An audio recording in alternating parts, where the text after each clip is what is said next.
Hey guys, and welcome back to Action on Gamers. This is Senkai, and today I'm gonna talk about Retrospelsmässan, or RSM for short. It's a retro gaming convention in Sweden, in Gothenburg actually, where I live.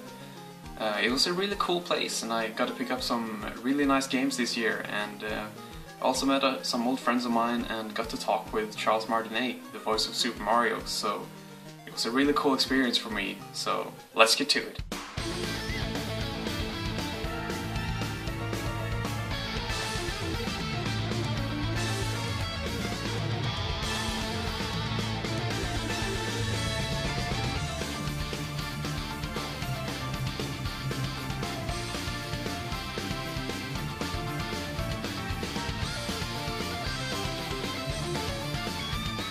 First I gotta mention that to stay in line to get into this place can take forever.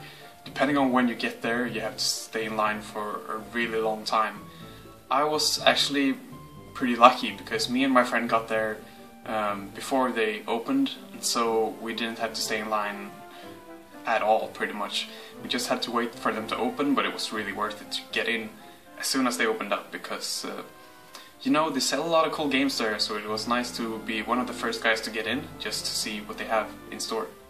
So the first game I came across was Sonic Advance for the Game Boy Advance. This copy here is complete in box, and it was not the best condition, but it was still a pretty nice looking game here. Sonic Advance 1 is a game that I've been wanting to play for such a long time, because I played it a bit on emulators back in the day. But I did buy Sonic Advance 2 and 3 and played them a lot and really enjoyed them, so to have Sonic Advance here is really awesome, and I think I'm gonna play this on my Game Boy player, so that's gonna be really cool.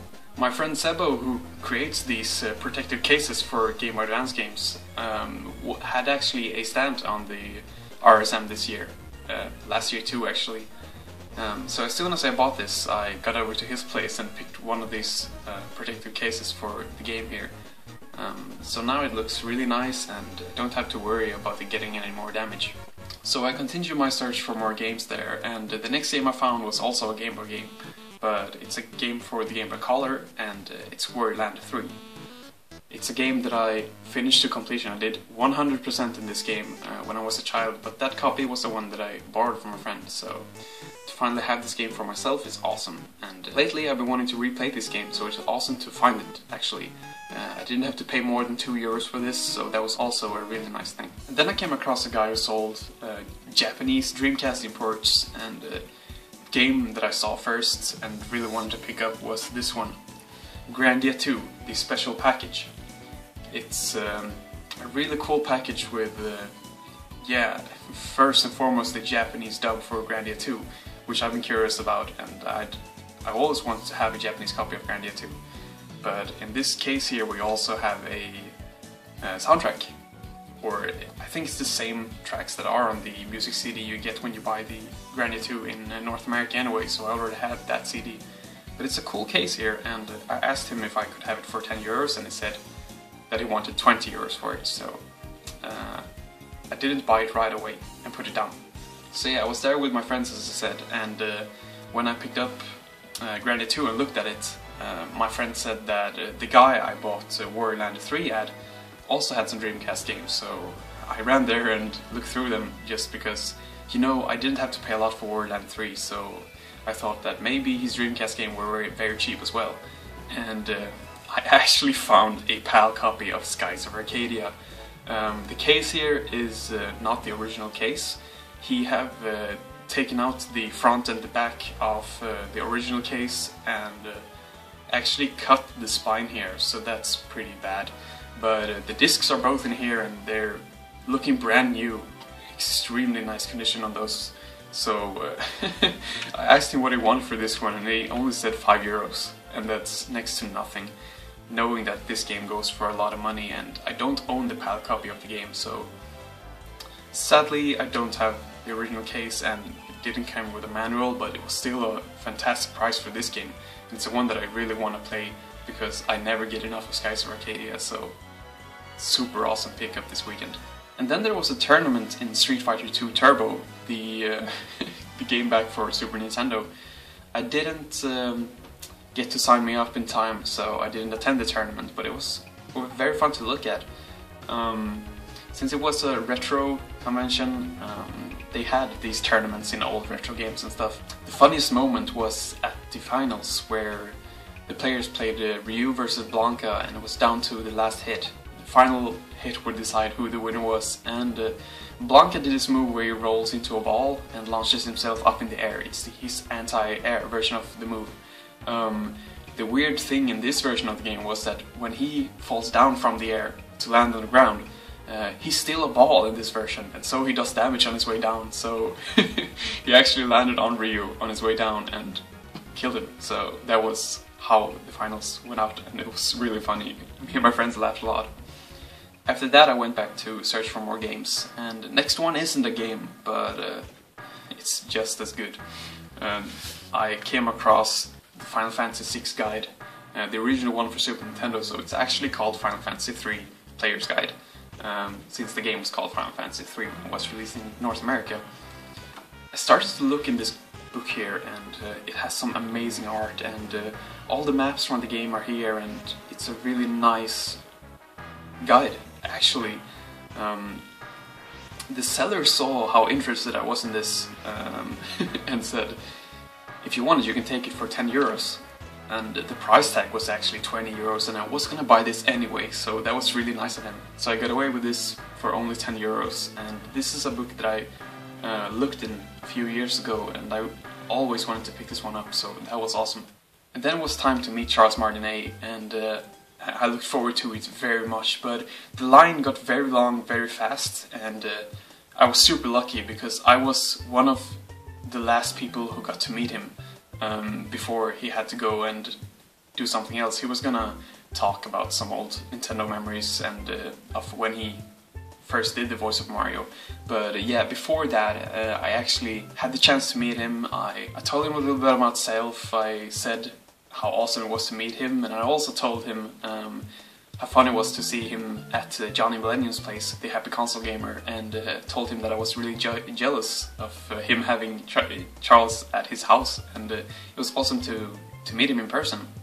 Anyway, he obviously remembered Johnny Millennium, and he thought it was really cool that I mentioned it, so we had a lot of fun and a lot of fun things to talk about. I did bring my own copy of Mario & Luigi Superstar Saga, one of my favorite games in the Mario franchise.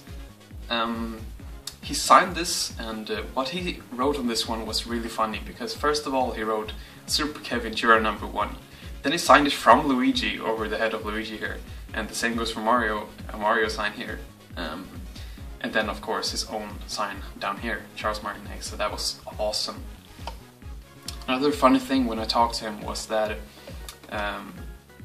since I was one of the last guys who got to meet him, and Charles was super hyped to talk to me, I don't know why, but he had a lot of fun. And so the staff had to go and tell him that it's the next guy's turn to talk to him, and he did this. He said like, no, I'm gonna finish talking to this guy, and that was such a cool memory for me. Another thing I told him was that why I wanted this game signed was not only because it was one of my favorite games, but also because Mario and Luigi talk to each other in this game. It's all made up languages, or fake Italiano, but it sounds really fun, and yeah, he agreed. Then I went back to the guy who sold Grandia 2, remember? And he had put up some new games for sale, and one of those were this beauty right here. The Shenmue 2 Japanese copy for Sega Dreamcast. I needed this game. You know I'm on a big Shenmue hype right now, and yeah, to have a copy with Japanese dub and also a copy for the Dreamcast was awesome. And the package here looks really nice. The condition is nice too. I just mean the design of it looks really good, but to have it in this great condition as well is awesome. It came with a Virtua 4 demo, I think. And yeah, he wanted 20 euros for this, so I really wanted to check inside and see if everything was there. And it was, and this game right here is complete and looks really nice. So I told him, you can have 30 for it, but then I want Grandia 2 as well.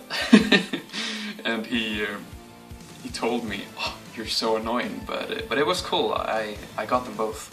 So that was really nice. Two really beautiful games for my Sega Dreamcast collection.